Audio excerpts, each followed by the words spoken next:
Buenas noches, hermanos. Bienvenidos a nuestra sesión, la última del Evangelio según San Mateo, donde veremos el cierre y la reflexión final de este Evangelio. Entonces, nada, con mucha, no sé, sentimientos encontrados, porque tuvimos un inicio, ¿no? Hace 31 sesiones y acabamos en la clase anterior, pero ahora vamos a ver este repaso para ver las enseñanzas que tenemos, ¿no? Para que ha quedado.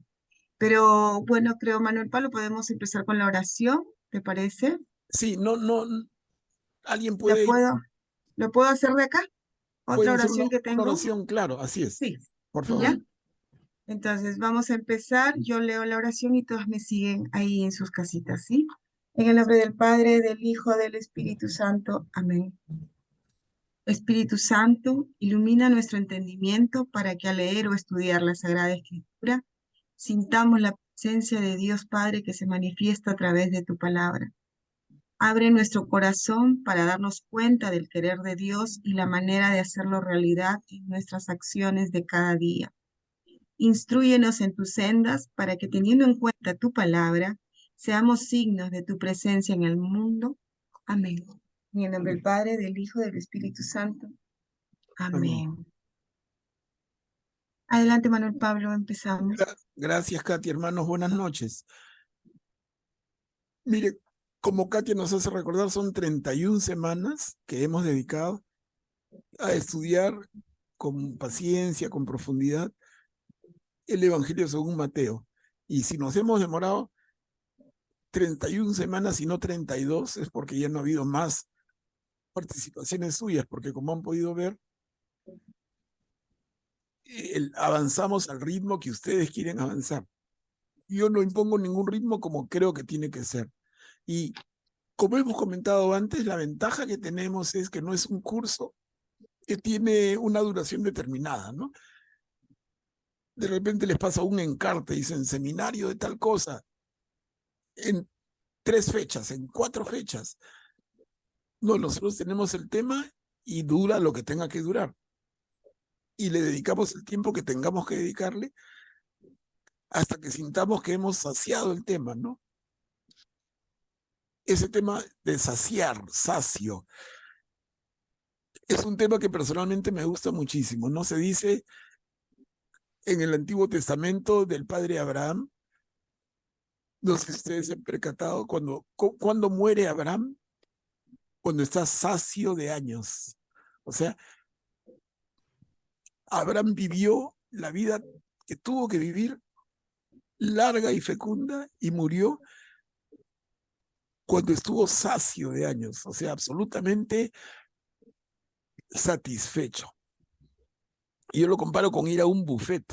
Llegas al buffet y están en la mesa larga, grande, un montón de manjares, cosas que te encantan, otras que no tanto. Y tú pruebas una y otra cosa y repites y repites. ¿Y hasta qué momento repites? Hasta que te quedas satisfecho. La palabra que usa la Biblia, sacio, ¿no? Entonces lo traigo a colación porque quisiera creer, por lo menos, que hemos trabajado el Evangelio según Mateo en esas 31 semanas y terminamos sacios en el mismo sentido. Bueno, en esta reunión he preparado algunas cositas como para orientar el diálogo, pero igual lo principal siempre es el diálogo. Miren, y lo primero que les proyecto es un pequeño mapita dibujado a mano alzada sobre el país de Jesús. Yo quisiera que lo miren, acá no hay mucho que comentar, pero siempre viene bien, nunca está de más. Ubiquemos el país de Jesús, eso que mal llaman Palestina. Esa es una barbaridad que ya les dije, y no quiero usar palabras más fuertes porque no corresponde, pero es de verdad. Hay tanta majadería y tanta ignorancia, ¿no?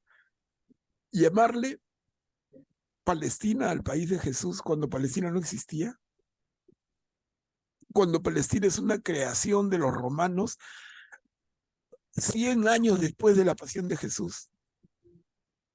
100 años después, los romanos, castigando al pueblo de Israel le ponen Palestina a su país. ¿Por qué? Porque ¿de dónde viene Palestina? Viene de Filistina, de filisteos. Los filisteos habían estado en la costa, no sé si ustedes llegan a ver mi flecha, pero en la costa de Judea, la costa del Mediterráneo, los filisteos habían invadido y formado ciudades muy pegaditas a la costa. Y durante siglos fueron los eternos enemigos de los israelíes. Entonces, cuando los judíos se portan mal 100 años después de la pasión de Jesús y los romanos sofocan la rebelión, que fue muy fuerte, le pusieron de castigo a esta tierra filistina, Palestina. Y nosotros, como nos chupamos el dedo, repetimos como loritos. ¿Dónde vivió Jesús? En Palestina. Yo digo, qué genio los romanos, cómo han engañado no solamente a la gente de su época, sino a la gente de todas las épocas, ¿no? Hasta los cristianos. Qué bárbaro. Pero digo yo, son defectos que no tenemos que corregir. Ojalá lo lográramos. Bueno, acá vemos claramente las tres regiones del país de Jesús. El norte Galilea, el centro Samaria y el sur Judea. ¿No? El norte Galilea, que tiene como zona más importante el lago de Galilea, también conocido como el lago de Tiberíades o el mar de Tiberíades, tres nombres al mismo lago. Y en este lago y a las orillas del lago es donde pasan las principales cosas de la vida de Jesús. No en Jerusalén, ese es un otro error. Si queremos ver una tierra santa, es el lago de Galilea en todo caso.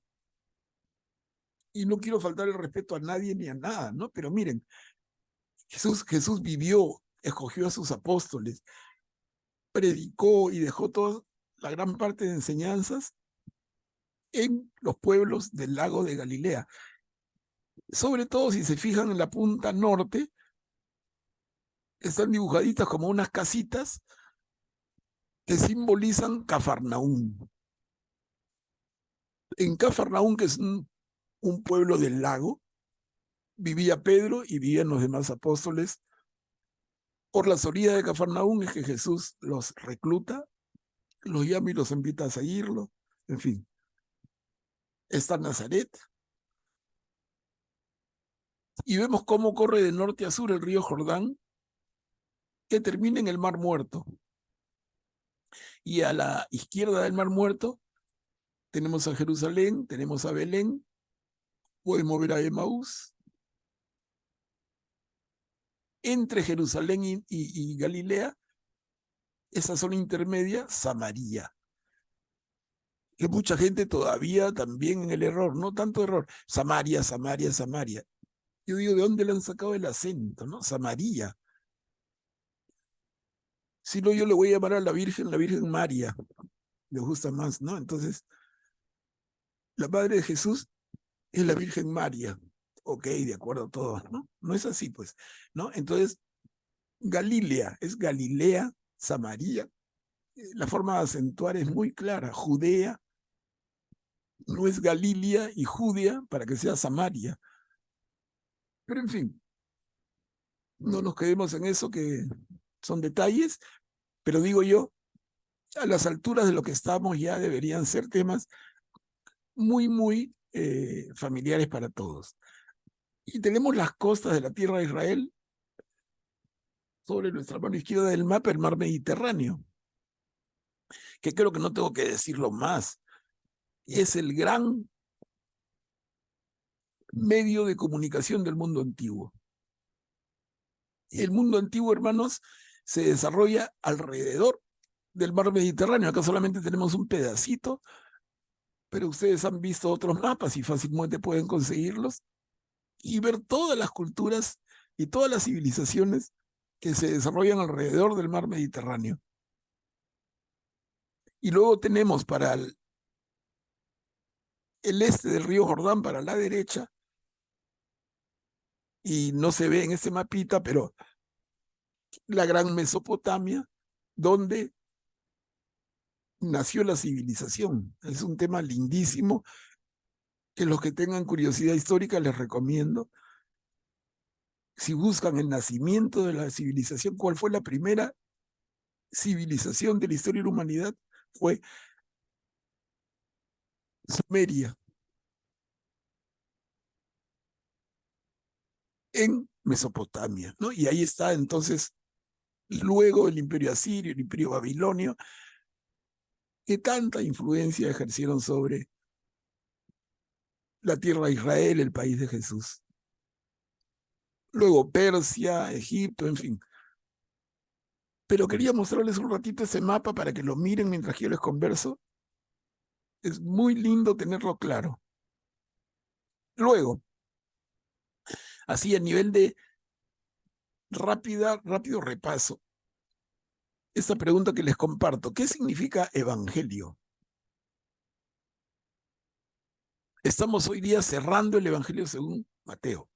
¿Pero qué significa evangelio? Y ahí, hermanos, sin querer queriendo, ya les di la respuesta. Porque ese muñequito, hablando y gritando, dice: ¡qué buena noticia! Él ha recibido una buena noticia. Y eso es lo que significa evangelio. Evangelio es buena noticia. Entonces, el término evangelio proviene del griego euangelion, que significa literalmente buena noticia. Y la pregunta que se desprende inmediatamente entonces es: ¿y cuál es la buena noticia? Y la respuesta la tenemos todos, ¿no? La buena noticia es Jesús. ¿Se puede decir de otra manera? Claro. La buena noticia es que Dios se ha hecho hombre para restaurar la relación que el hombre había roto con él. La buena noticia es Dios hecho hombre. La buena noticia es Jesús. Y entonces, hermanos, este repaso rápido, la siguiente pregunta que parece bien fácil. Entonces, ¿cuántos evangelios tenemos? Uno solo. Uno solo, exactamente, Guillermo. Porque alguien tendería a decir son 4. Tenemos el evangelio según Marcos, según Mateo, según Lucas, según Juan. Son 4 evangelios. Y además sabemos que hay como 100 o más evangelios apócrifos que la Biblia no consideró y no están en el canon. Pero Guillermo nos dice la respuesta correcta. ¿Cuántos evangelios tenemos? 1. ¿Por qué? Porque el evangelio es buena noticia y la buena noticia es Jesús. Entonces alguien diría, creo que a estas alturas no, pero estamos repasando, alguien diría: entonces, yo siempre escucho que hablan del evangelio de Marcos, el evangelio de Mateo, el evangelio de Lucas, el evangelio de Juan. Entonces yo sumo y son 4. Yo les digo, hermanos, eso es un error otra vez. Así estamos hablando, Jesús nació en Palestina, son 4 evangelios, estamos llenos de errores que no tenemos que corregir. Es como que ha crecido una plantita en tu patio y tú la vas podando, ¿no? Le vas quitando las ramitas feas para que crezca bonita y linda. Tenemos que irnos podando, limpiando, quitándonos esas malas costumbres que sin querer queriendo se nos pegan o que otros nos han pegado. Pero entonces, evangelio es uno solo. Es el evangelio de Jesús. Y por eso decimos y hablamos del evangelio según Mateo, en este caso que vamos a cerrar el día de hoy, ¿no? Entonces, el nombre completo, el nombre así como diciéndote: yo tengo 2 nombres y 2 apellidos. Ok. El nombre completo de esto es el Evangelio de Jesús según Mateo. En otro caso sería el Evangelio de Jesús según Marcos. El Evangelio de Jesús según Lucas. El Evangelio de Jesús según Juan. Ahora, si queremos ahorrar palabras, decimos el Evangelio según Marcos, decimos el Evangelio según Mateo. Pero ahorrar palabras y decir el Evangelio de Mateo, ¿se dan cuenta? No solamente ahorraste palabras, sino confundiste todo. Hermanito, el Evangelio es de Jesús según Mateo. No es el Evangelio de Mateo, porque Mateo no es la buena noticia, porque la buena noticia es Jesús. A ver, aquí hago un pequeño alto, no sé si alguien quisiera comentarlo o está clarito. Es un repaso nomás, ¿eh? Pero son cosas que les digo, a mí me parecen importantes, porque si nos estamos formando, es como que, digo, a la plantita le vamos podando las hierbitas para que crezca más bonita, más sanita, ¿no?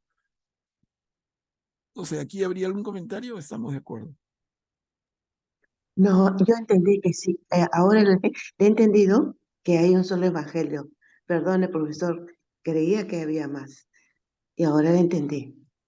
Disculpe, he estado leyendo, pero todavía yo tengo confusiones. Claro, Mary. Y está bien que las tengamos. Y justamente, como tenemos dudas, es que nos metemos en trabajos y reuniones como esta, ¿no? Para eso, para aclararnos. Y yo insisto, y ya pesadito al riesgo de caer majadero, pero porque yo digo, si es que no nos corregimos, entonces es como que pasamos por agua tibia y no se corrige nada.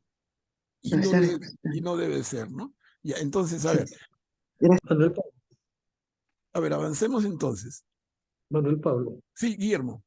disculpa la interrupción muy breve. Antes hablaba de los filisteos y ahí viene Filistina, Palestina.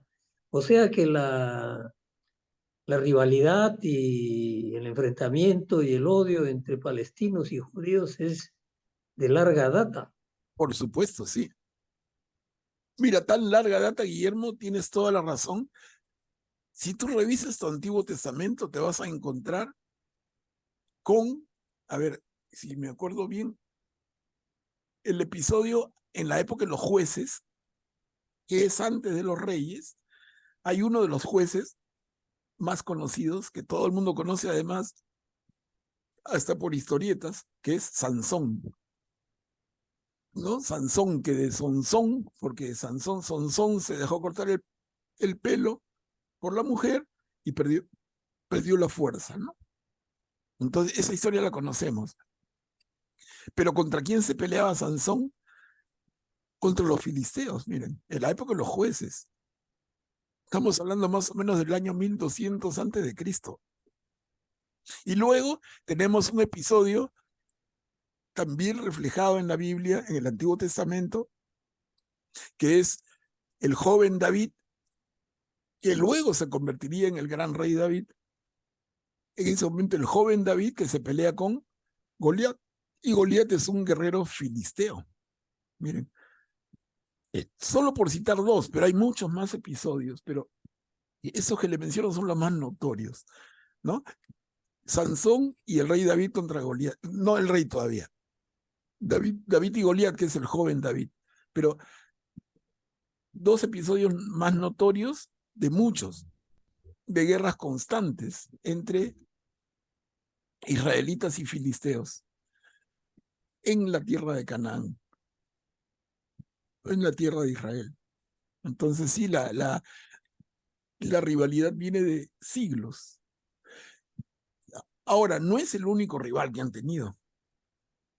Es bueno tener eso en perspectiva, ¿no? O sea, los israelitas en general han tenido un montón de rivales, pero los otros han sido tanto más grandes que ya no cuentan, pues. O sea, le sacaban el alma de un cocacho.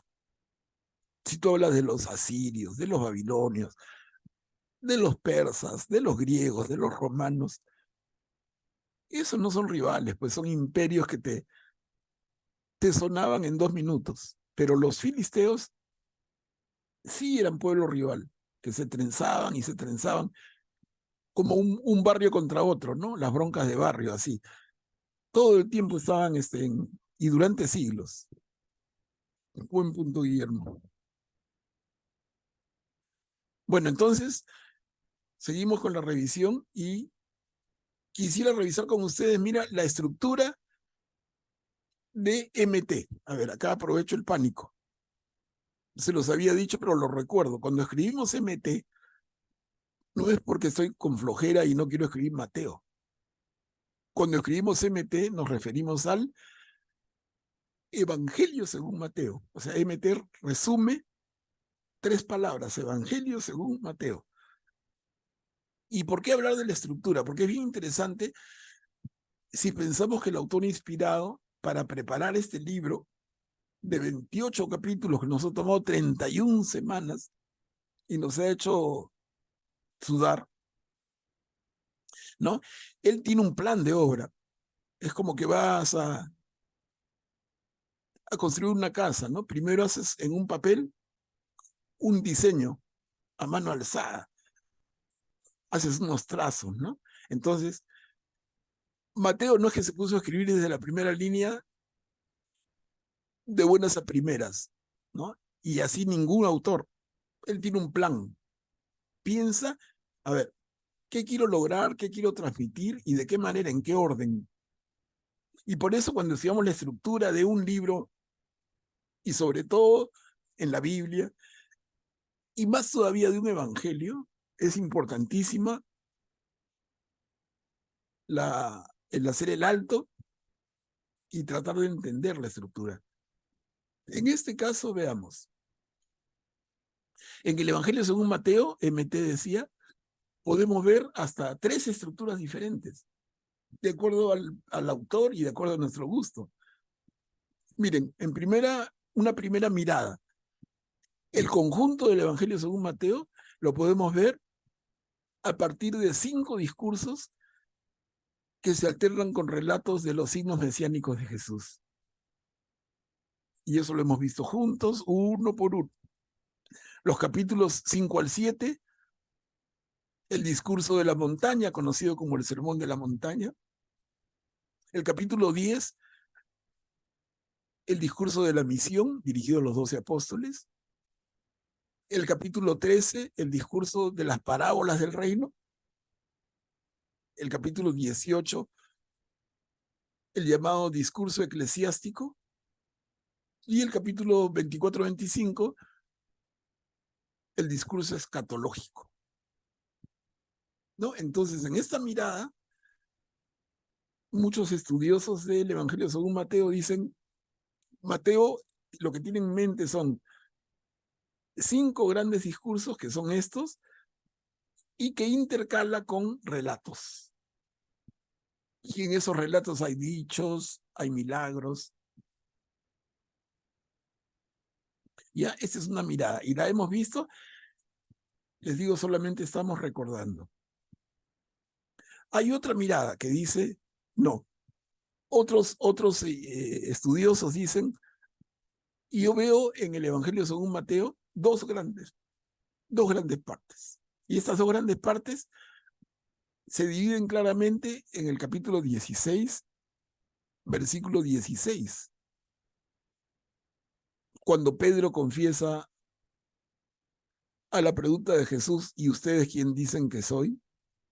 Y Pedro le dice, tú eres el Mesías, el Hijo de Dios vivo. Eso está en Mateo 16:16. Y ese punto es el punto de corte para estos estudiosos. Y dicen entonces, a partir de ese punto, hay un antes y un después. En el antes, que sería la primera gran parte, Jesús se dirige a la multitud, a la muchedumbre. Pero a partir de la confesión de Pedro, Jesús dirige su discurso a sus discípulos más cercanos, a sus apóstoles, ¿no? Entonces, miren, 2 miradas hasta ahora. ¿Ok? Y hay una tercera, miren. Hay una tercera mirada de otros estudiosos. Ahora, ¿cuál tiene la razón? Ninguno o todos. Son formas de ver muy interesantes. La tercera mirada se enfoca en el itinerario de Jesús. Entonces, hay una introducción que va del capítulo 1 al capítulo 4, versículo 11. Luego Jesús en Galilea, ¿no? Luego Jesús de camino a Jerusalén, y ahí están marcados entre paréntesis las ubicaciones en el Evangelio, y luego la cuarta parte, Jesús en Jerusalén. Miren, una forma de verlo que también es válida, ¿no? Entonces yo miro a Jesús y digo, a ver, Jesús en Galilea, que si fuera en tiempo son los largos años. Luego, de camino a Jerusalén, un periodo mucho más corto. Y Jesús en Jerusalén, que es menos de una semana. Porque Jesús llega a Jerusalén un domingo de Ramos y el viernes muere en la cruz, de esa misma semana. Entonces, más o menos ponemos, Jesús en Galilea son como 3 años. Jesús de camino a Jerusalén podemos calcular unos 10 días. Y Jesús en Jerusalén, ¿cuánto? 5. Miren. Pero no por eso deja de ser importante. Miren, en esos días tan cortos de Jesús en Jerusalén, tenemos del capítulo 21 al 28 del Evangelio. En el tránsito previo de Galilea a Jerusalén tenemos del 16 al 20. Y toda la etapa inicial hasta el capítulo 16. ¿No? Es interesante que ustedes lo noten, porque de verdad que ayuda mucho. No es que uno prevalezca sobre el otro, son enfoques complementarios, pero nos pueden ayudar a ubicarnos a nosotros mismos. Sobre esto, hermanos, ¿algún comentario?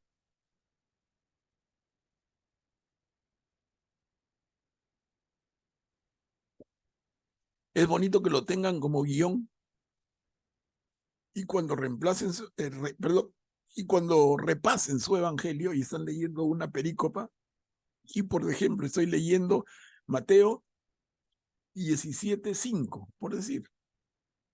Entonces yo veo y digo, Jesús está camino a Jerusalén. 17:5 es después de la confesión de Pedro. 17:5 es antes del discurso eclesiástico, pero después del discurso del reino, de las parábolas del reino. ¿Se dan cuenta cómo nos puede ayudar a ubicar más y a pescarle mucho más el sabor? Porque estamos descubriendo el plano del autor inspirado. Mateo, eres un bandido, tú tenías un plan de obra. Ya te lo descubrí, entonces te voy a entender mejor. ¿Estamos? Cuando quieran, por favor, me avisan para que participen. ¿Puedo hacer una preguntita, Manuel? Sí, Pati, encantado. Sí. Estoy viendo en la estructura parte del capítulo, por ejemplo, en los 5 discursos, a partir del capítulo 5, ¿no? Los otros son posteriores a lo que es. Y el inicio, cuando se pone la genealogía, ¿no? Todo ese relato, esa parte, Es relato. ¿cómo sería? Sí. Es relato, sí. claro. O sea, mira, como les digo, en esa mirada de los 5 discursos, que es muy válida, o sea, se identifican 5 discursos. Entre discurso y discurso hay relatos. Entonces, hasta el Sermón de la Montaña, el capítulo 1, 2, 3 y 4, son relatos. Ahí está la genealogía, está Juan el Bautista, ¿no? Crece Juan, crece Jesús, y todo lo que hemos visto. Pero en el 5 ya tenemos un momento estelar. Ahora, en esta mirada, a mí me has hecho acordar, y no lo he mencionado, aunque creo que lo tienen todos clarísimo, pero esta mirada de ubicar los 5 discursos que son ciertos, ahí están. Pero ¿por qué la importancia de que sean 5? Porque como habíamos dicho, Mateo es un autor inspiradísimo, un trome, pero profundamente de raíces judías. Entonces él tiene como judío tan bien formado que Moisés escribió 5 libros Y si Moisés escribió 5 libros, Jesús hizo 5 discursos. Ese número 5 viene por ahí, ¿no? Entonces, hay implícitamente una comparación de Jesús con Moisés. Sí, a ver.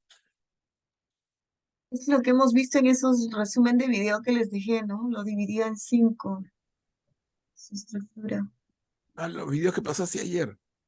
Sí. Ya. Manuel Pablo, Sí, Guillermo. hablando de estos videos que menciona Katia, en el primero, una de las primeras cosas que dicen es el autor. Y dice que el autor no se sabe a ciencia cierta, pero se le atribuye a Mateo. Eso es así. Sí. Siempre es así. No hay en la Biblia un autor cierto de nada, más que las cartas de Pablo, ¿no? Y eso de algunas, porque de otras se discute. Son libros tan antiguos y no habían pues derecho de autor, no había Indecopy, que tú registras tu libro y tú pones tu nombre y tu firma y tu huella digital. Entonces aquí, si tú ves el documento original, no dice el autor. Y la iglesia, desde sus inicios, empezó a atribuir autoría. Es así. Pero es un tema en el que en nuestro curso yo prefiero no ahondar para no crear confusión adicional, ¿no? Pero que es así, es así. Entonces, por ejemplo, digo yo, y lo vamos a ver, con Juan es todavía más rochoso, en el buen sentido, ¿no? Porque Juan, el cuarto evangelio, el evangelio espiritual, hay una gran corriente mayoritaria, diría yo, de estudiosos que dicen es el evangelio de la comunidad de Juan. No es obra de un solo autor. Y pasa un montón, pasa con los profetas en el Antiguo Testamento. Hay muchas manos en cada texto, ¿no? Pero no quisiera yo profundizar en eso para no crear ningún tipo de confusión mayor. Pero digo yo, al final no pasa nada, porque quien fuera son autores inspirados y es la palabra de Dios que está detrás, ¿no? En ese sentido es que lo que Guillermo ha notado al inicio del video se atribuye a Mateo y se atribuye a cada autor. A ver, entonces, otros aspectos del Evangelio según Mateo. El lugar de redacción. Miren, esto es interesante, ¿no? ¿Dónde escribe Mateo? Y esto también es especulación, porque no tenemos una prueba tajante, pero todo parece indicar, así como todo parece indicar que es Mateo el autor, todo parece indicar que se escribe el libro en Antioquía de Siria, hacia el año 80 de nuestra era.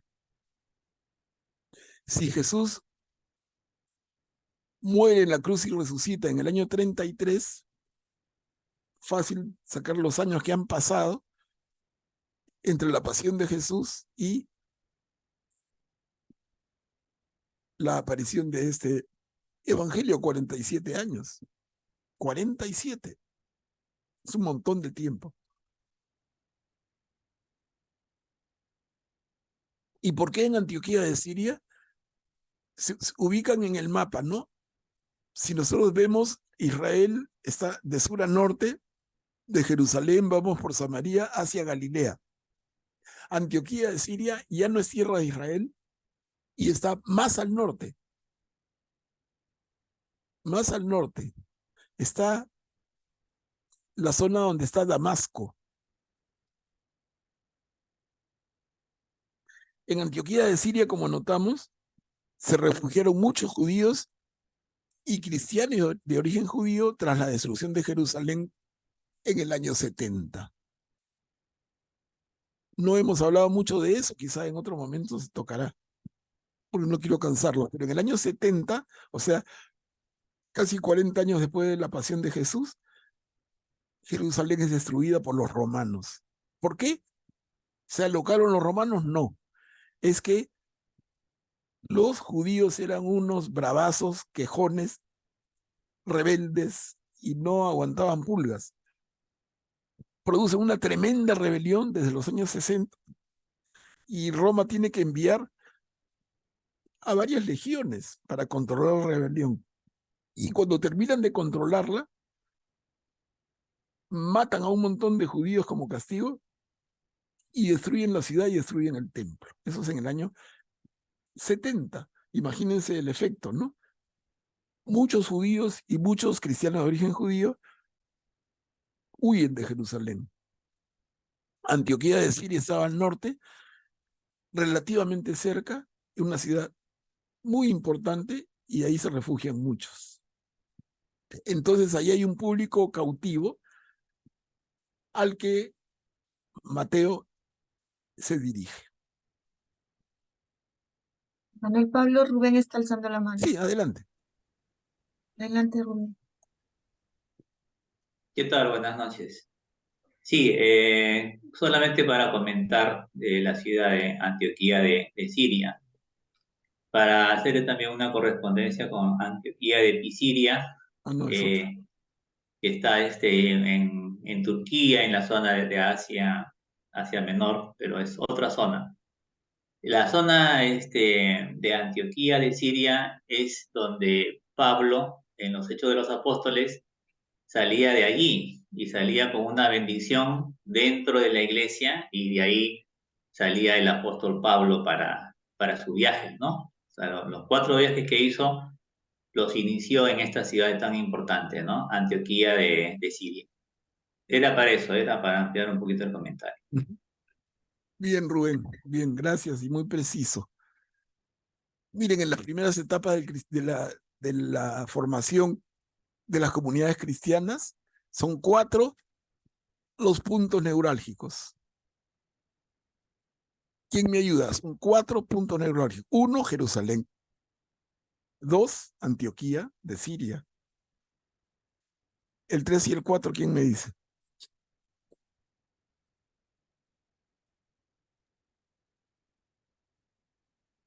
El tercero es una ciudad a la que Pablo nunca visita, pero es importantísima. En el mundo de aquella época, importantísima. Alejandría en Egipto, ¿no? Entonces allí también hay una comunidad muy fuerte de judíos y cristianos de origen judío. Y entonces tenemos a Alejandría,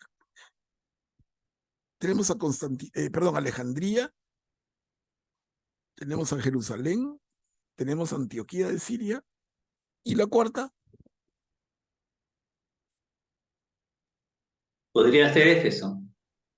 no, ¿Éfeso? No. Éfeso está mucho más lejos. Pero a ver, en todo caso se los dejo como inquietud y lo comentamos brevemente en la próxima, para que tengan tema de buscar también. Es interesante que busquen, ¿no? Las 4 ciudades casi fundacionales del cristianismo. Ya tenemos 3 fijas. Alejandría en Egipto, Jerusalén en Israel, Antioquía de Siria en Siria, y la cuarta es en la zona de Asia Menor. Entonces, a ver. Ese sería el lugar de redacción entonces. Y los destinatarios del Evangelio según Mateo son cristianos que vienen del judaísmo. Interesante esto, para quienes las enseñanzas de la ley siguen vigentes, aunque entendidas a la luz de la nueva ley de Jesús. Y de ahí esta frase en el mismo Evangelio según Mateo 5:17. No piensen, dice Jesús, que he venido a abolir la ley o los profetas. Yo no he venido a abolir, sino a dar cumplimiento. ¿No? Este mensaje claramente no va a paganos convertidos que no entienden nada de esto. Ley, profetas, no, es a judíos y a judíos convertidos. ¿Y cuál es la enseñanza del Evangelio? Según Mateo, que hemos terminado de ver, acá les resumo 3 ideas. La primera, fundamental, Jesús es verdadero Dios y verdadero hombre. Miren la fuerza que tiene esto. Y esto lo hemos hablado un poquito en las últimas reuniones cuando decíamos qué tanto ánimo de Jesús de llamarse hijo del hombre, hijo del hombre. Es que nos quiere recordar siempre, Él es verdadero hombre. Pero nosotros le decimos hijo de Dios, ¿no? Nosotros le decimos hijo de Dios y Él se dice hijo de hombre.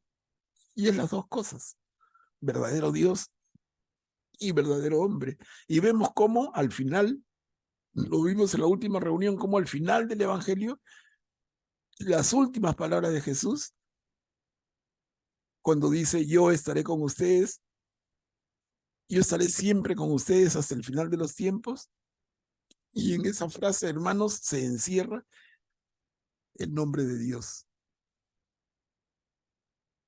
Bueno, la segunda enseñanza clave es que la iglesia es el nuevo pueblo de Dios. Eso se venía un poco elaborando, ¿eh? En el Antiguo Testamento con los profetas se viene gestando un concepto que no se tiene claro hasta dónde va a llegar. Bueno, revienta aquí. ¿Quién es el pueblo de Dios? Ya en los profetas, y lo estamos viendo los jueves, se ve, y lo vamos a ver más claro este jueves, cómo se habla de un resto santo del pueblo de Israel, ¿no? Vamos a seguir viendo esto, pero entonces este resto santo, este nuevo pueblo, la iglesia, engarza perfectamente. Y la tercera gran enseñanza, que más que enseñanza, son formas únicas en el Evangelio según Mateo. Miren, porque no están en los otros relatos o en las otras versiones del Evangelio. El Evangelio según Mateo habla del reino de los cielos, del Padre Celestial, de la ciudad santa, de la casa de Israel, la carne y la sangre, atar y desatar. Son formas únicas en este Evangelio. Hermanos, yo quisiera aquí pedirle a alguno de ustedes que me ayude con la lectura. Son 3 diapositivas. Miren, ya no vamos a leer Mateo, pero creo que viene a pelo, porque este es el profeta Isaías, en el capítulo 52. Ya sabemos, Yo puedo leerlo. algunos conocemos un poco más ya, y ubicamos que el capítulo 52 de Isaías nos refiere al segundo Isaías, ¿no? Ya algunos entienden esto. Isaías es realmente no uno, sino 3 personajes. No uno, sino 3 autores. Y acá hablamos en el capítulo 52 del segundo Isaías. Habíamos visto un recuerdo rápido que el primer Isaías es un profeta que habla antes de que ocurran los acontecimientos, antes de que ocurra la invasión extranjera, y Isaías advierte al pueblo y a los gobernantes de las consecuencias de su traición y de la espalda que le están dando a Dios, ¿no? Pero luego se produce la invasión, la destrucción, el destierro, y tenemos que ese segundo Isaías escribe en el destierro y lo que intenta es transmitir esperanza.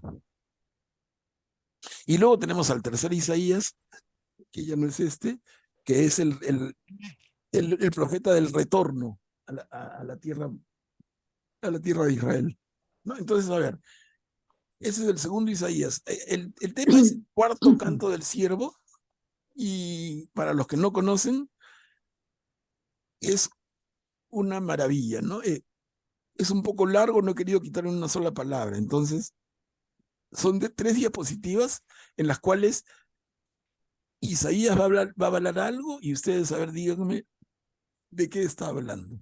Sí, hermana, adelante. Señora El Elsa. cuarto canto, sí. Voy a leerlo. El cuarto canto del siervo, Isaías 52. Si mi servidor triunfara, será exaltado No, y no, perdón. elevado a una Elsa, no, altura no, muy Elsa, no. grande. Tenemos que leer bien porque si no, no se va a entender. Sí, mi servidor Ah, ya. triunfará.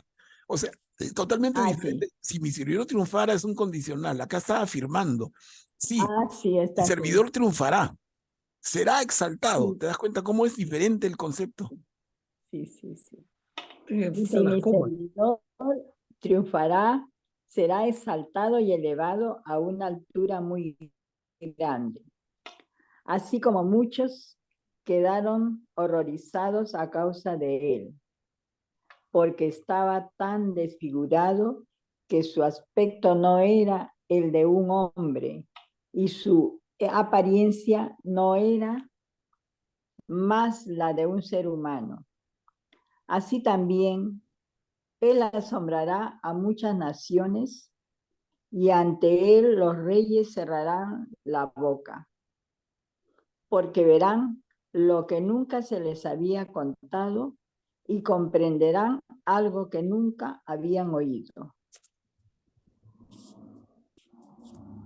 ¿Quién creyó lo que nosotros hemos oído?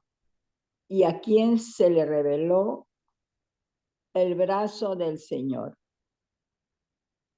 Él creció como un retoño en su presencia, como una raíz que brota de una tierra árida, sin forma ni hermosura que atrajera a nuestras miradas, sin un aspecto que pudiera agradarnos. Desgraciado, desechado por los hombres, abrumado de dolores y habituado al sufrimiento, como alguien ante quien se aparta el rostro, tan despreciado que lo tuvimos por nada. Pero él soportaba nuestros sufrimientos y cargaba con nuestras dolencias, y nosotros lo consideramos golpeado, herido por Dios y humillado.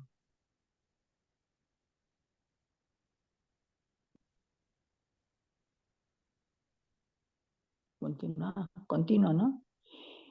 Él fue traspasado por nuestros rebeldes y No, triturado no, por, no. Él fue traspasado por nuestras rebeldías. No, por es que si nuestras no, es que disculpa, Elsa, lo que pasa es que si se lee mal no se va a entender, no se va a entender. Ya, mejor que lo lea otro porque sabes lo que estoy con celular. Ah, muy chiquito. Estoy Ya, con ya. celular chiquito, sí. No te preocupes, Preocupe, Disculpen. Elcita. continuamos con la misma lectura. Guillermo, ok, Yo tengo Guillermo. Yo tengo una tablet, lo veo más grande. Sí. A Hola. ver, Guillermo. Él fue traspasado por nuestras rebeldías y triturado por nuestras iniquidades. El castigo que nos da la paz recayó sobre él y por sus heridas fuimos sanados. Todos andábamos errantes como ovejas, siguiendo cada uno su propio camino, y el Señor hizo recaer sobre él las iniquidades de todos nosotros. Al ser maltratado, se humillaba y ni siquiera abría su boca, como un cordero llevado al matadero, como una oveja muda ante el que la esquila. Él no abría su boca. Fue detenido y juzgado injustamente. ¿Y quién se preocupó de su suerte? Porque fue arrancado de la tierra de los vivientes y golpeado por las rebeldías de mi pueblo. Se le dio un sepulcro con los malhechores y una tumba con los impíos, aunque no había cometido violencia ni había engaño en su boca. El Señor quiso aplastarlo con el sufrimiento. Si ofrece su vida en sacrificio de reparación, verá su descendencia, prolongará sus días y la voluntad del Señor se cumplirá por medio de él. A causa de tantas fatigas, él verá la luz y, al saberlo, quedará saciado. Mi servidor justo justificará a muchos y cargará sobre sí las faltas de ellos. Por eso le daré una parte entre los grandes y él repartirá el botín junto con los poderosos, porque expuso su vida a la muerte y fue contado entre los culpables, siendo así que llevaba el pecado de muchos e intercedía en favor de los culpables. Gracias, Guillermo. Gracias, Elsa, también. Miren, el cuarto canto del siervo. Eso lo escribe Isaías, el segundo Isaías, más o menos 500 y pico de años antes de Jesús. Pero cuando lo van leyendo nuestros hermanos, fácilmente vemos a Jesús con algunos detalles que no ajustan, pero casi todo, ¿no?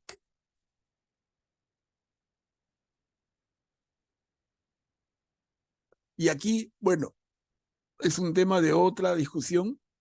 Estamos hablando de Mateo, pero ¿a quién se refiere este canto del siervo? Jesús. ¿Es a Jesús? Bueno, Isaías veía a Jesús. Y estamos hablando, este segundo Isaías vive más de 500 años antes. Entonces, acá hay mucha discusión y muchas ideas que lo hemos visto en el curso de los jueves, pero no vamos a regresar. Pero miren cómo vemos la profecía de Isaías en la pasión de Jesús. Clarísimo, ¿no? Y quería mostrárselos para que vean cómo el Antiguo Testamento y el Nuevo se pueden dar la mano de esta manera.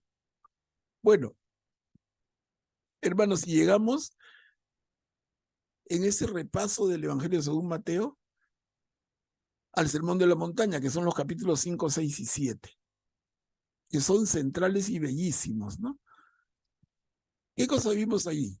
Vimos que Mateo, el autor inspirado, agrupa magistralmente dichos y enseñanzas de Jesús en unas bellísimas páginas llenas de espiritualidad. Miren, acá digo, agrupa dichos y enseñanzas. ¿Por qué? Porque mucho de lo que Mateo agrupa, en Lucas lo encontramos disperso. Y mucho en Marcos no lo encontramos. Y hablaremos de eso. Esos dichos y enseñanzas de Jesús agrupados por el evangelista Mateo son conocidos como el Sermón de la Montaña, ¿no? Ya decíamos. ¿Y dónde están? Para que los revisen 1000 veces, y 1000 veces queda poco, es en el Evangelio, según Mateo, capítulos 5, 6 y 7. ¿Qué contiene el Sermón de la Montaña? Acá resumimos algunas de las principales, pero hay mucho más, ¿no? Las bienaventuranzas, la oración del Padre Nuestro, Dios y el dinero, Dios y el dinero que nos, ¿no? El Señor mismo nos enfrenta al tema. Nadie puede seguir a dos amos porque irá con uno y aborrecerá al otro. Nadie puede seguir a Dios y al dinero. Concepto que luego se va a seguir explicando de una y otra manera. Muy importante. Cuarto gran tema, la confianza en Dios. Y hablar de confianza en Dios es decir fe, ¿no? Es fe. Y el quinto gran tema, la entrada al reino. El Señor habla en Mateo, no dice reino de Dios, sino reino de los cielos. Entonces, ok, ¿cómo compro la entrada? ¿Dónde está la boletería? Yo quiero ir, pero ¿cómo me hago merecedor a esa maravilla? Y en el Evangelio hemos visto mucho de eso que resumimos. Y acá tenemos, hermanos, compartiendo las bienaventuranzas. Las bienaventuranzas según Mateo, porque en Lucas las vemos un poquito diferentes, ¿no? Y vamos a empezarlo el próximo lunes, el próximo martes. Esas son las bienaventuranzas según nuestro querido Mateo. ¿Son 9 o son 8? Esa es una discusión que tampoco acaba.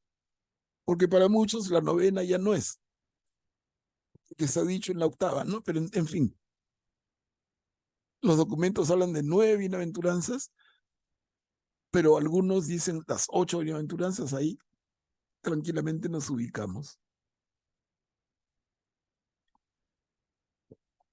Hermanos, y miren, ya les había dicho hace varias semanas cuando tocó profundizar en esto, pero les pongo la figura del corazón de Jesús a propósito, porque las bienaventuranzas no son otra cosa, en mi modesto entender, que Jesús mostrándonos su corazón. Es que Jesús se abre totalmente a nosotros y se muestra tal cual es. Si uno dice, Señor, quiero conocerte, por favor, dame la oportunidad de conocerte más. Quiero conocerte hasta el fondo. El Señor te diría, ok, prepárate que ahí voy. Y está esto. Ese es Jesús. Ese es Jesús, pero también ese es el camino que nos enseña Jesús. Por eso, dichosos o bienaventurados o felices, dependiendo de la traducción de la Biblia que tengan, van a tener ustedes en ese capítulo 5, inicio del Evangelio de San Mateo. Va a empezar, dichosos los pobres de espíritu, felices los pobres de espíritu, o bienaventurados los pobres de espíritu. Igual, no se hagan ningún problema, ¿no? Esta traducción mía es de la Biblia argentina, pero valen. No hay más diferencia. ¿Qué nos muestra entonces? Les decía, nos muestra el corazón de Jesús. Jesús se muestra tal como es Él. Si Él es nuestro camino, si Él es nuestro modelo, si Él es el ejemplo paradigmático, así es Jesús.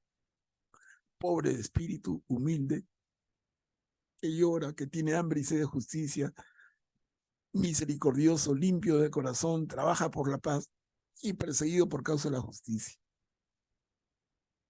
Ese es Jesús. Y a esto nos invita Jesús. Y hermanos, lo más importante es que si nosotros decidimos libremente, porque nadie nos pone una presión en la cabeza, si nosotros decidimos seguir a Jesús, ese es el camino. Todo lo demás es puro cuento, ¿no?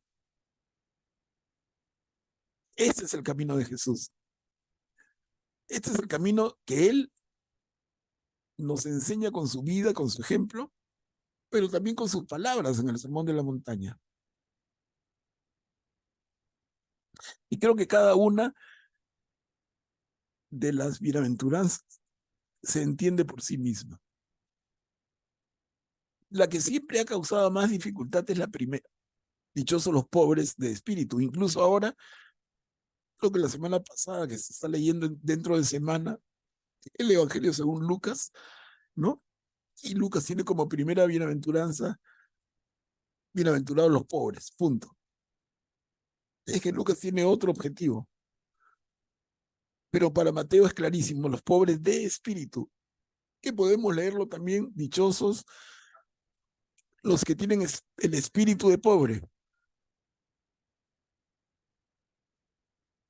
Y el tema ya lo hemos conversado bastante, tampoco quiero detenerme, salvo que ustedes quieran plantear un diálogo al respecto, pero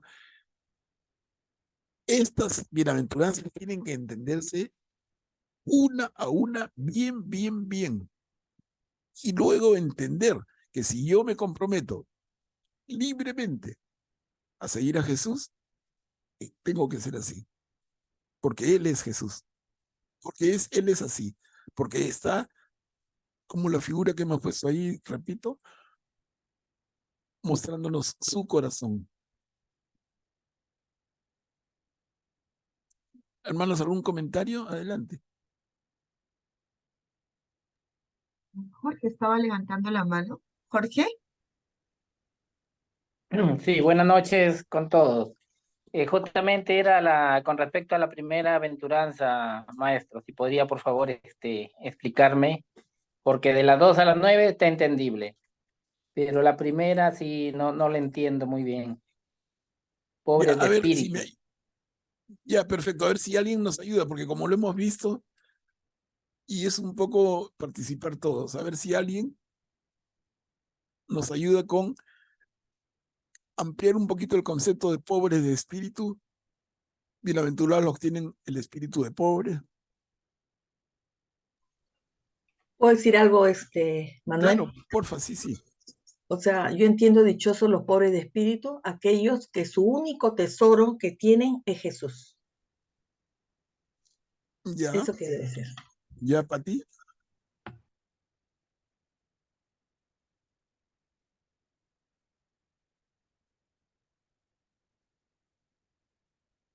¿Quién más, por favor?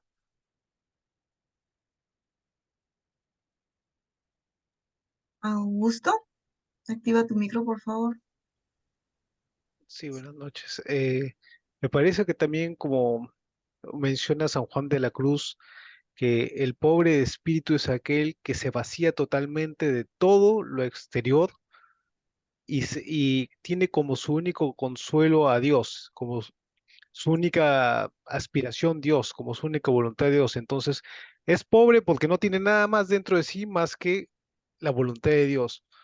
Es decir, se vacía de todo, ¿no? En ese sentido es pobre, porque nosotros tenemos muchas cosas en nuestro corazón, ¿no?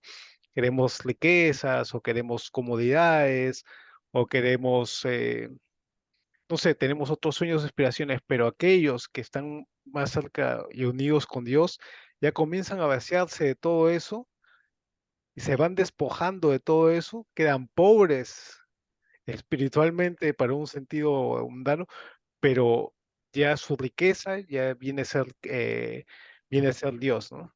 En ese sentido lo describe. Ujú. Gracias, Augusto. ¿Alguien más, hermanos? A ver, por favor. Recordando lo que hemos visto y lo que han ido madurando.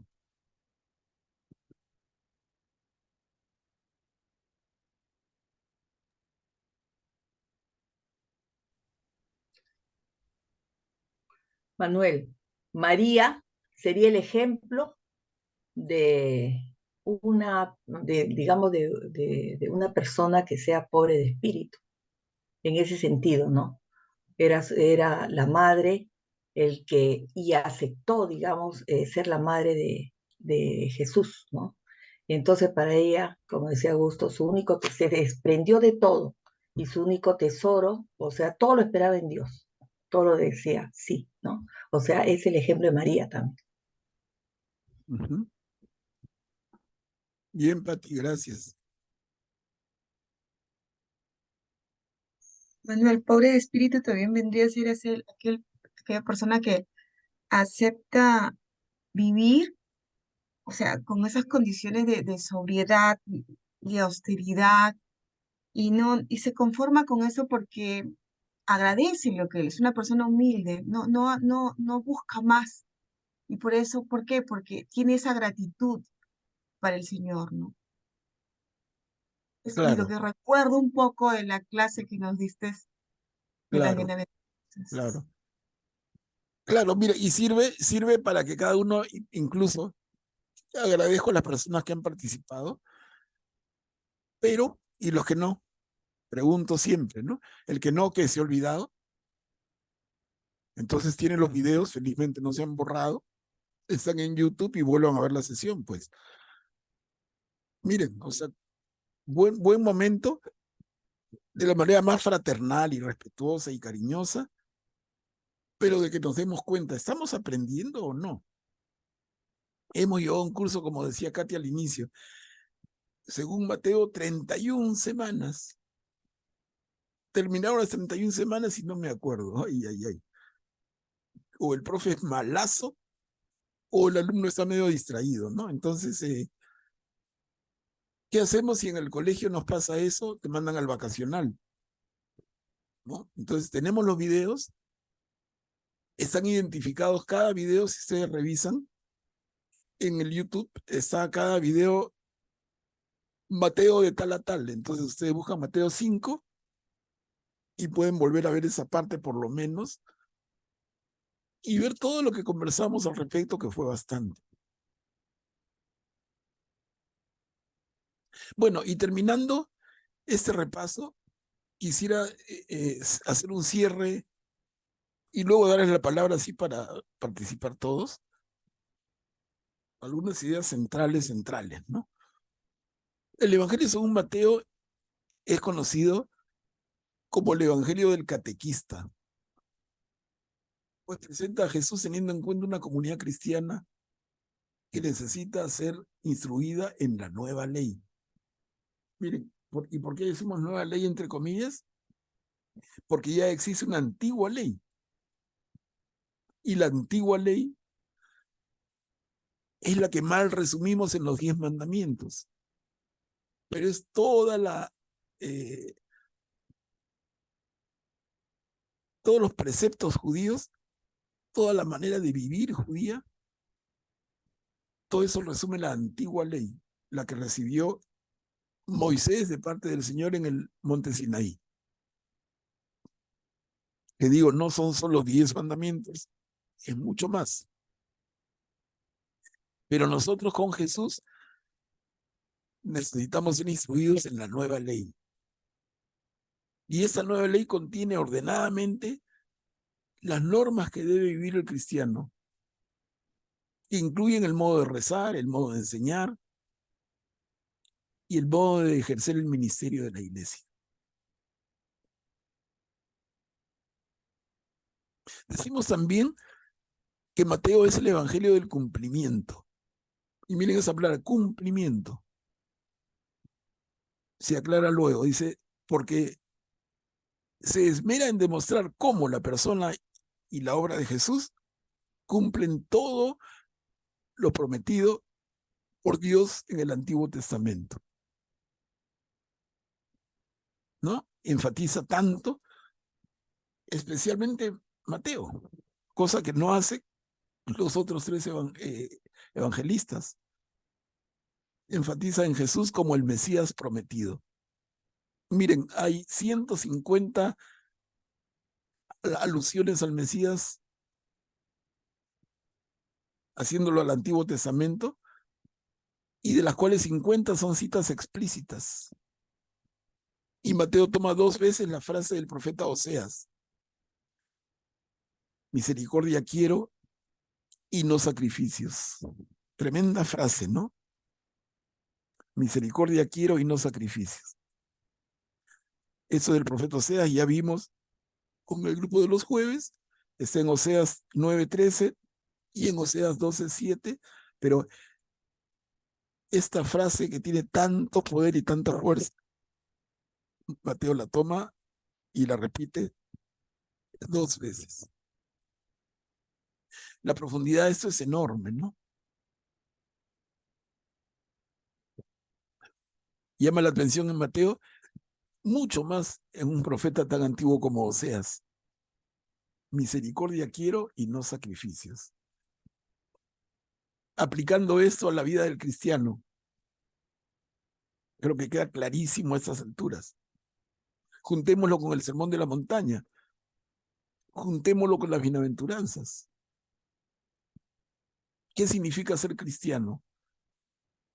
¿Sacrificios? Léase ritos, ¿no? Yo soy cristiano porque sigo tales ritos. Mateo te dice, y siglos antes lo había dicho Oseas, misericordia quiero, amor quiero, y no sacrificios, y no ritos. Pero como tenemos la cabeza bien dura, nos cuesta entender. Nos cuesta, de verdad que es una cosa que yo miro y digo, ya no sé, pues ya fallé fábrica, ¿no? ¿Qué más claro tienen que hablarnos? ¿Qué más claro tienen que hablarnos, hermanos? Siglos. Oseas es más o menos 8 siglos antes de Jesús, 800 años. Misericordia quiero y no sacrificios. Y Mateo lo repite 2 veces. Y eso lo leemos. Amor quiero ver tu conducta. quiero ver tu proceder con el otro.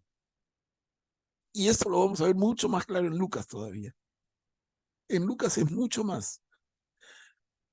Si en Mateo aparece, con Lucas mucho más. Tú eres seguidor de Jesús, muéstralo en tu comportamiento. Muéstralo en tu relación con el otro.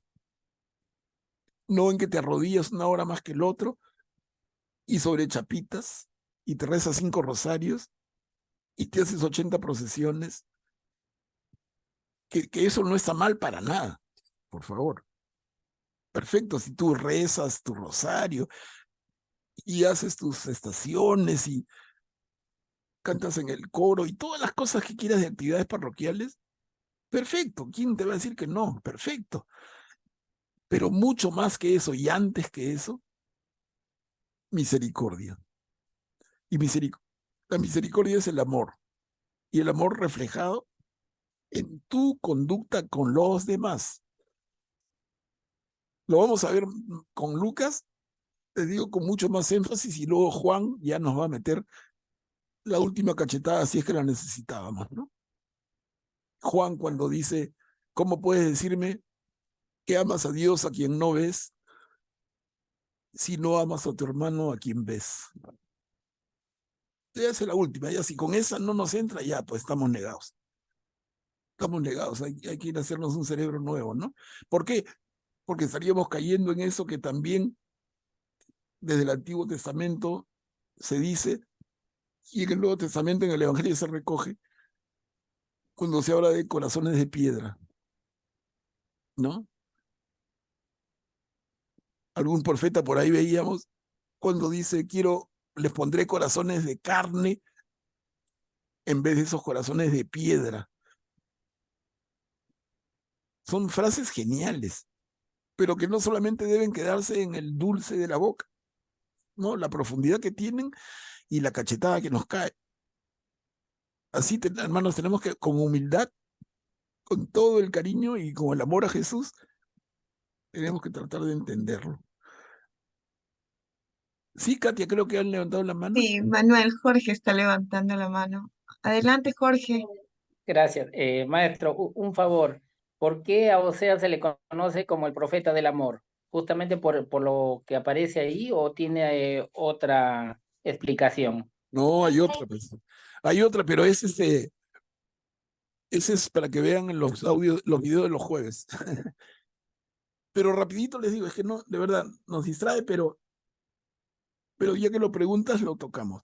Oseas se casó con una mujer que resultó que se prostituye. Y Oseas, casado con la prostituta, la perdona y la vuelve a acoger en su casa. Tiene hijos con la prostituta. Entonces, no solamente es que Oseas se lo reconoce como el profeta del amor o el profeta de la misericordia por esta frase que es maravillosa, pero además porque lo demostró en su vida. Lo demostró con su vida. Él se casó con una mujer recontra infiel y la perdonó y la acogió y la cuidó siempre. Ahora, esto que no quede para alguien un sabor medio extraño, ¿no? O sea, es un loco, no tiene nada de loco. Lo que hace el profeta Oseas es demostrarnos en pellejo propio lo que hace Dios con nosotros. Y es la relación de esposo a esposa. Oseas y la prostituta es la relación de Dios con su pueblo. Que los profetas se encargan todos en subrayar. Dios es el esposo siempre fiel. Y el pueblo es la mujer recontra infiel. Lo traiciona, le saca la vuelta todo el tiempo. Y Dios la perdona. Y Dios la acoge, como con nosotros. No, en ese sentido, Oseas es un adelantado. Es un maestro. Y la iglesia va a tomar a partir de Oseas, que es más o menos siglo VIII antes de Cristo, va a tomar esta idea de la relación Dios con su pueblo, como la relación conyugal. Y luego la relación de Cristo con la iglesia. Estamos. A ver, y seguimos un poquito. Mire, el Evangelio según Mateo tiene un horizonte universal. ¿Y en qué sentido? Por favor, acá, ojito, ojito, ¿no? Miren, ¿por qué? Porque si bien se dirige a judíos convertidos, su mensaje no es para que el judío se limite, como ellos pensaban, en que la salvación era para ellos. Y por eso siempre se consideraron el pueblo elegido. Yo soy el pueblo elegido y los demás no. Pero Mateo ya tiene claro y el Evangelio transmite un alcance universal. Y entonces pongo estas dos frases claras del Evangelio según Mateo. Jesús que da la instrucción al final de su vida en la tierra. Hagan discípulos en todos los pueblos. No es solamente hagan discípulos entre ustedes, hermanitos judíitos. Hagan discípulos en todos los pueblos. Y luego también en el Sermón de la Montaña, cuando dicen sean sal de la tierra y luz del mundo. No dice sal y luz de Israel, ¿no? Discípulos de todos los pueblos, sal y luz del mundo. Miren la mirada universal. Entonces, si el concepto originalmente judío es que la salvación viene para ellos, pueblo elegido, el Evangelio según Mateo rompe el esquema porque Jesús lo rompe. El mensaje de salvación es para todos.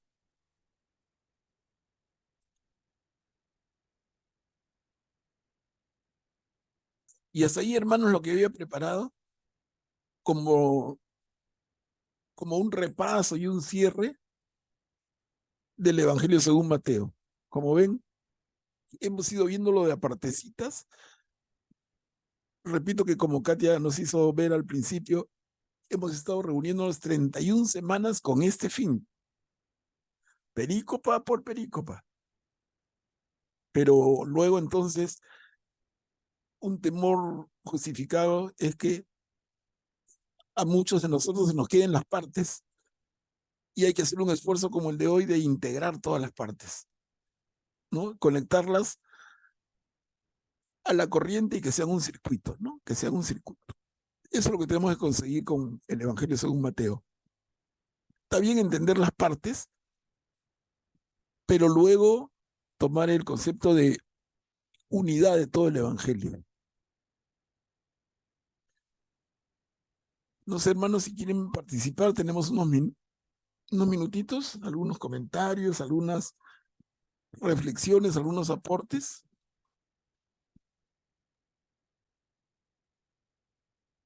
Para mí, Manuel Pablo, me ha parecido muy interesante la estructura de Mateo, lo que nos has compartido, porque ahora cuando lo volvamos al menos yo, ¿no? Cuando lo vuelva a leer, voy a poder ver en base a esta estructura, voy a poder recordar mejor, ¿no? Como tú dices, poderlo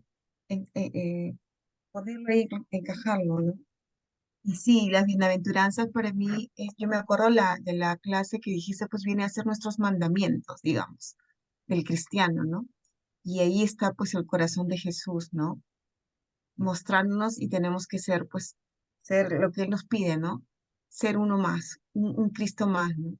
Me recuerda a un santo que no me acuerdo qué dijo, que cuando te vean, digan, ahí va, Él conoce a Jesús. Él es el que sigue a Jesús. Esta la estructura no la había visto, Manuel. Muchas gracias, de verdad. Las tres estructuras, no lo voy a repasar. Sí, son tres miradas.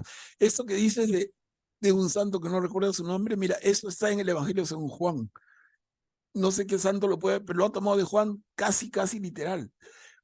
Porque en el Evangelio según Juan, que vamos a ver después de Lucas, Juan deja clarísimo.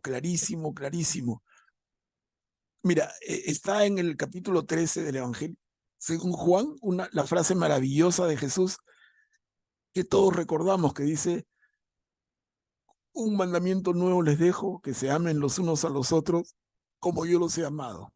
¿Correcto? Pero si ustedes ubican esa frase, inmediatamente, a continuación, inmediatamente sigue Juan con una reflexión. ¿Cuál es? Y dice: que los demás noten que ustedes son mis discípulos por la manera en que se tratan. Lo dice Juan el Evangelista. A mí me parece una maravilla y no sé por qué no se le da mucha pelota a esa frase, pero debería ser como nuestro himno nacional, así. Que los demás sepan que somos discípulos de Jesús por la manera en que nos tratamos, que se note.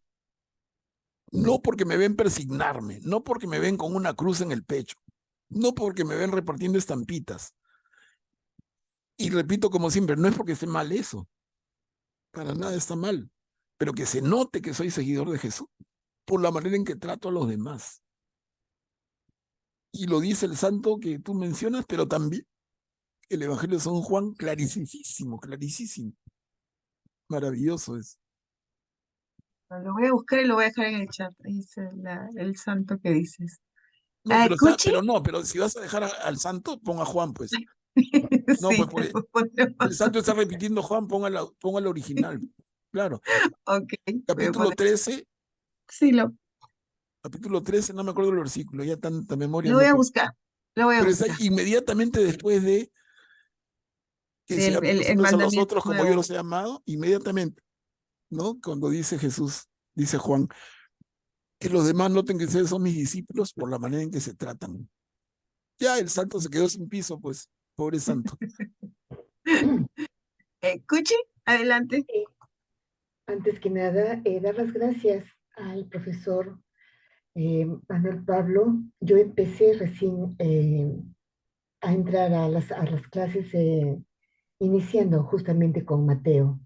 No he tenido la bendición de estar desde el inicio, pero sí puedo afirmar que es un regalo maravilloso en mi vida, todo lo que estoy aprendiendo en cada clase de los martes y de los jueves.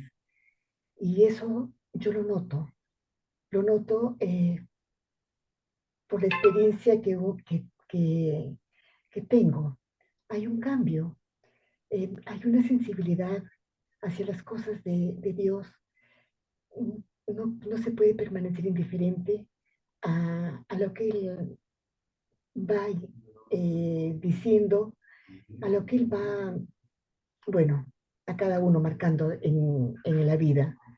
Y eso lo siento con más fuerza y no me canso de darle gracias a Dios justamente por estar aquí, ahora, recibiendo nuevamente, ahora como cerrando con broche de oro, con esta reflexión final del Evangelio según San Mateo, que es una preciosidad, es maravilloso, porque cada explicación que nos ha dado el profesor Manuel Pablo ha sido desmenuzada bellamente, sencillamente, para que podamos entenderla. Y desde el inicio hasta ahora, solo puedo decir gracias. Gracias porque siento mi fe más fuerte, más sólida, con raíces más profundas. Infinitas gracias. Gracias, Cuchi, gracias a ti, gracias a todos ustedes. Qué lindo lo que dices y realmente esa es la intención que compartimos, ¿no? Fortalecer nuestra fe, esa es la única. Manuel Pablo, Guillermo. es Juan 13:34, versículo 34. ¿Cómo dice? ¿Lo tienes? Juan capítulo 13, versículo 34. Sí, ¿qué se lee? ¿Qué se lee? Es un mandamiento nuevo les doy, que se amen los unos a los otros como yo los he amado. No, ¿Qué pues. sigue?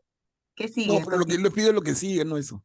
Ajá, Sí. ¿qué sigue? Están haciendo trampa. No, pero gracias. Ya nos dio 13:34. Vamos a ver por No, abajo. a ver, ¿Qué ¿quién sigue? tiene, ¿Qué quién sigue? tiene ¿Qué su Biblia? sigue, Claro, pues. Guillermo? Ahí lo ubica rapidito. Claro, lo que sigue del 34 es el 35. Claro, ¿qué dice? ¿No lo tienes? Sí, acá está, acá está, acá está, acá está.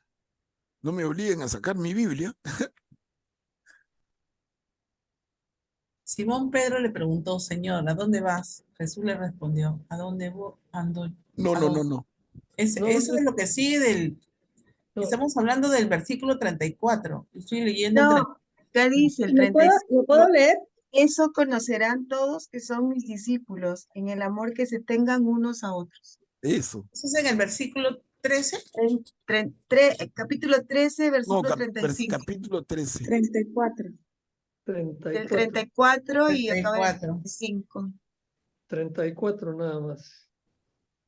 Yo lo tengo en el 35. En eso conocerán todos que son mis discípulos, en el amor que se tengan unos a otros. Mira, Katia, yo te diría eso, por favor, repítetelo y repítanselo todos los días como el despertarse y el acostarse, porque es de lo más importante y de lo menos, Súper importante. de lo menos Manuel valorado. Pablo. O sea, de lo menos valorado. doy Entonces, yo mañana fuera cura, yo les diría algo. todos los domingos en misa, hermanos, aprendan eso, si no, no les doy la comunión.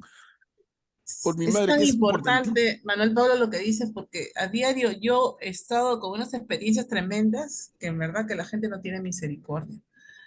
Bueno, a veces sonreír ante esa actitud o reclamar es algo realmente, es muy doloroso. He tenido un problema de salud y he tenido que estar yendo a salud a las 3 de la mañana, pero viendo gente anciana, de edad sola, hoy te juro que era para llorar. Y el trato que tenían con esa gente, no, le digo, señorita, ¿dónde está su misericordia? ¿Qué pasa? Es una persona mayor, ¿cómo la puede tratar así, señorita? No, es que recién entraba y estaba estresada, señorita, no puede ser. En verdad que ese evangelio de Mateo es algo maravilloso.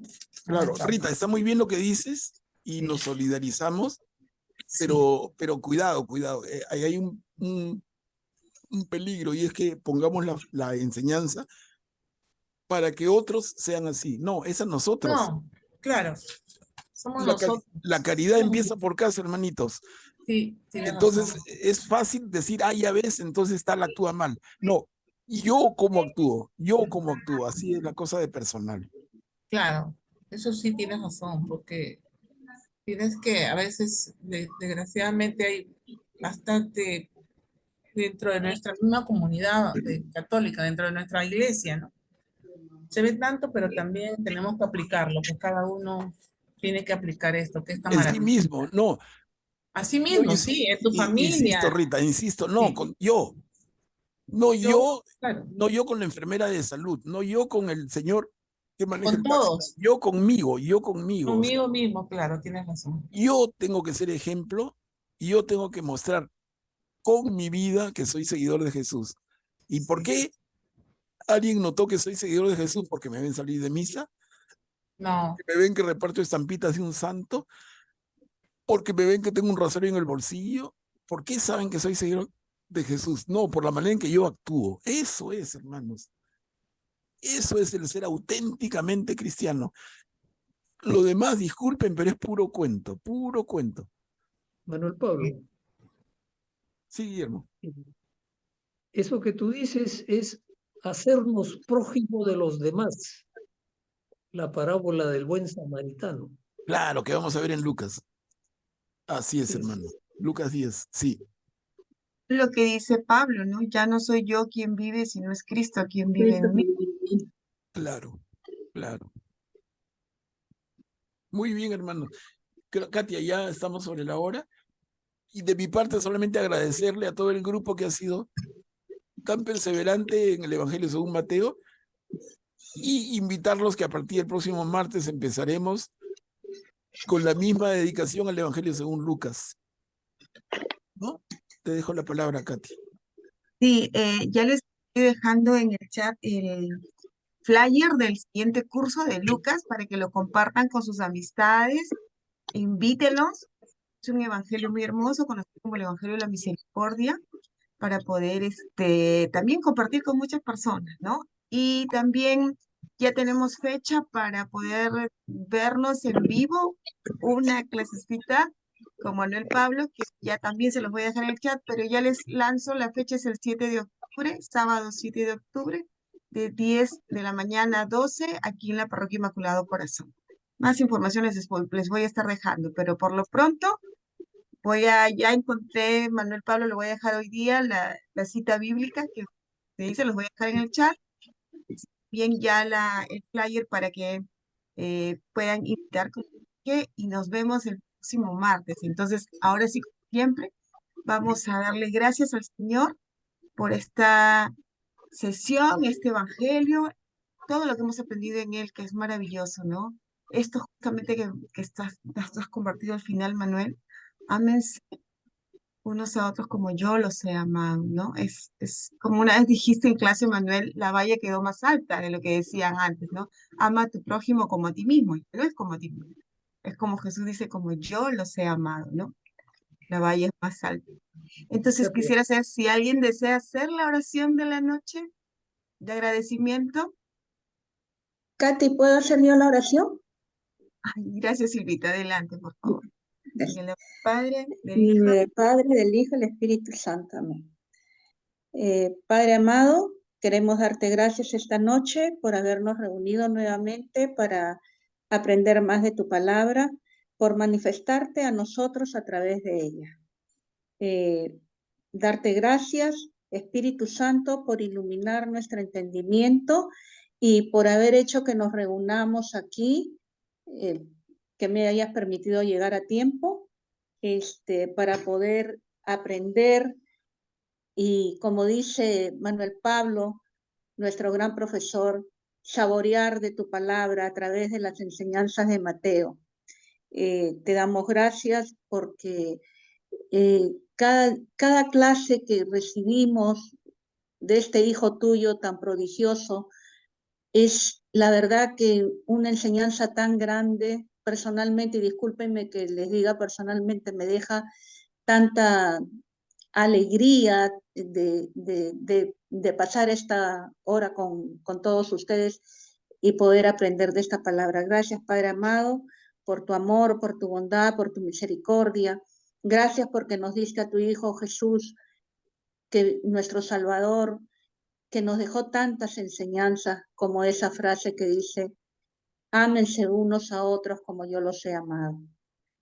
Gracias, Señor, gracias por todo. Gracias, Manuel Pablo, por tu tiempo, por tu dedicación.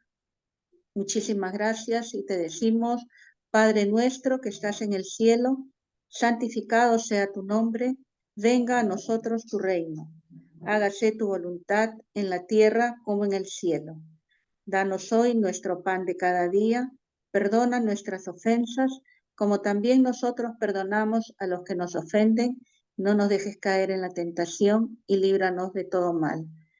Nos dirigimos a nuestra Madre Santísima, la Madre de Jesús, la Madre de Dios. Dios te salve María, llena eres de gracia, el Señor es contigo.